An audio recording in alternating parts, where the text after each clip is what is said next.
Então, passando agora, né, uma base teórica para você ter um embasamento melhor de como é que esse negócio funciona e tudo mais, eu vou dar mais alguns exemplos, mas ainda assim na teoria, tá? Depois a gente entra na parte prática.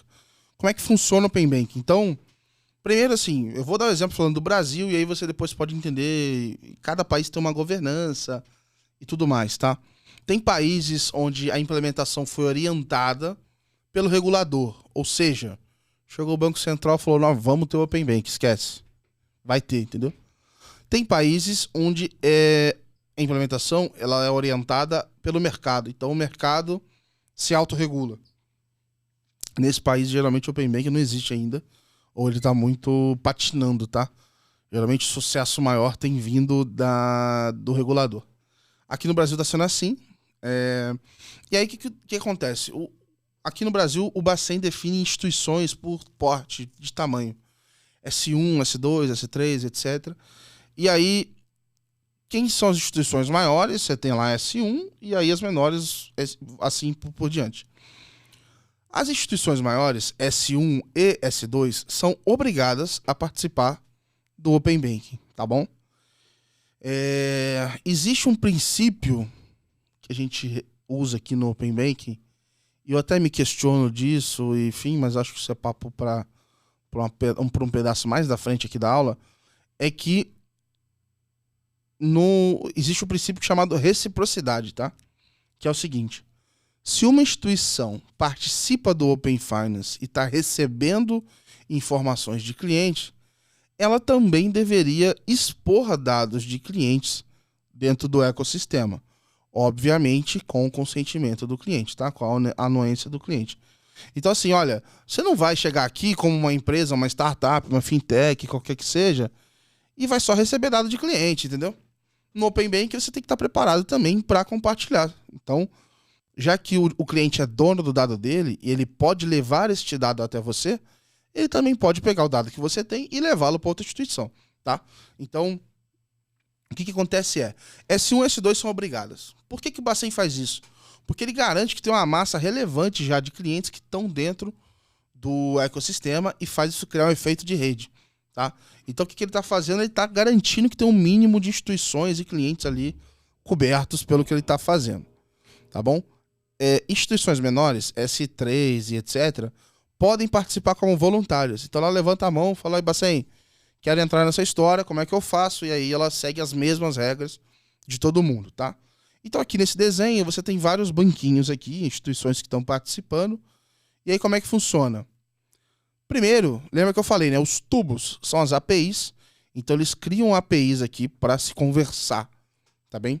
Então sempre essas conversas são de 1 para 1, tá bom? Então o Itaú fala direto com o Bradesco fala direto com o Itaú e assim por diante, tá bom? E essa conexão é sempre, eu botei aqui two ways, que é essa história da reciprocidade. À medida que você manda, você também precisa receber, estar apto a receber, tá bom? Aí existe o que eu falei, o fundamento desse negócio, a base disso tudo, que é o consentimento. Então, a partir do momento que um cliente na instituição 1 consentiu os dados para levar para a instituição 2, é isso aqui o que acontece, tá? E tem um outro carinha aqui, que eu estou chamando de terceiro, que ele só está recebendo dados. Você fala, pô, Gabriel, você acabou de falar de reciprocidade, você acabou de falar que não pode, né? Então, na teoria, só o banco pode receber informação, né? Só a instituição financeira pode receber, porque, aliás, é só ele que pode compartilhar. E o entendimento é esse, tá? E tá certinho. Só que, cara, a aula aqui é foda, porque eu já tô te antecipando.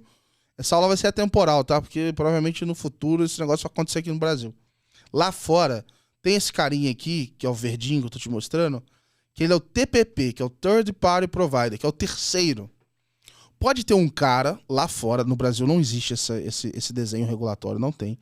Pode ter um cara lá fora que ele vai pegar todas essas informações e vai consolidar em algum lugar. Então, por exemplo, a TrueLayer é um player que eu vou mostrar para vocês depois, que participa do Open Finance, mas ela não é uma instituição financeira. Ela tirou uma licença lá e tudo mais.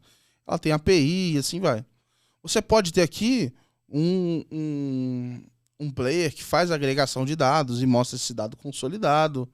Igual a gente tinha o guia bolso, por exemplo. Tinha um guia bolso aqui, que ele pegava informação de todas as suas contas e botava num lugar só.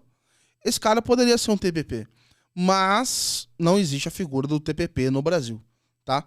Então, por enquanto, esquece aqui, vamos ficar só nessa aqui. Mas eu já tô abrindo a tua cabeça para saber que, pô, imagina se chega um carinha e acha um jeito muito legal de agrupar informação e fazer um serviço bacana e tal.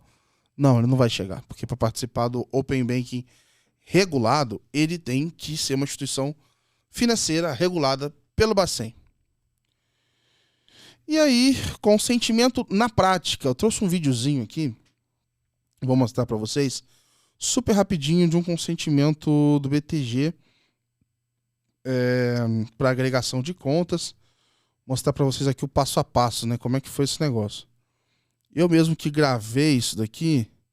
Então, aqui ó, tem a aba de Open Finance do BTG.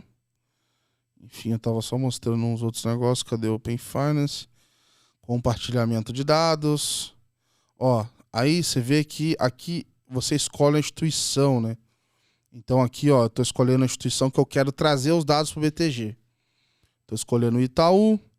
Aí ele confirma, né? Então, ó, você vai trazer esses dados por 12 meses. É isso que nós vamos fazer, beleza? Beleza, então eu vou levar esses dados pro BTG. Então faz o seguinte, Gabriel, vai lá no Itaú e confirma que você é você pro BTG poder receber esses dados, tranquilo? Então beleza. E aí você vai nesse processo, você é redirecionado pro Itaú. E aí eu tô fazendo todos os passos aqui. Entra no Itaú, dentro do Itaú eu vou lá botar minha senha e tudo mais. Tudo manchadinho aqui para não aparecer. Aí eu coloco a senha, os dados, é um processo meio chatinho até. E mais senha, tome senha. E vai indo, digitando tokens, etc. Essa é uma experiência que ainda não tá muito legal, mas você vai fazendo. Ó, eu marcando todos os dados que eu quero levar. Continua para a revisão, quero compartilhar, quero mandar para o BTG. Dados compartilhados, agora você vai voltar para o BTG. Falar, legal, então eu sou redirecionado. Voltei no BTG. Falou, Gabriel, legal, cara, recebemos suas informações. Deixa eu ver onde é que eles foram botar isso, ó. Seus dados deram certo e tal. Ele começa a mostrar. Bom, enfim. Aí ele vai, ó, tá vendo aqui ele mostrando o Itaú, o meu saldo lá no Itaú? Então ele tá mostrando aqui porque agora ele consegue puxar isso. Aqui tem várias transações que eu fiz, né? Obviamente eu tampei aqui. Mas ele puxou meu extrato todinho do Itaú, tá bom? E aí é o seguinte, assim, eu quis mostrar isso daqui para você ver o processo de consentimento, assim. Consentimento foi eu chegar do BTG, dizer pro BTG que eu quero trazer dados do Itaú, ir lá no Itaú, me autenticar, falar que eu sou eu, e autorizar esse dado aí pro BTG, tá?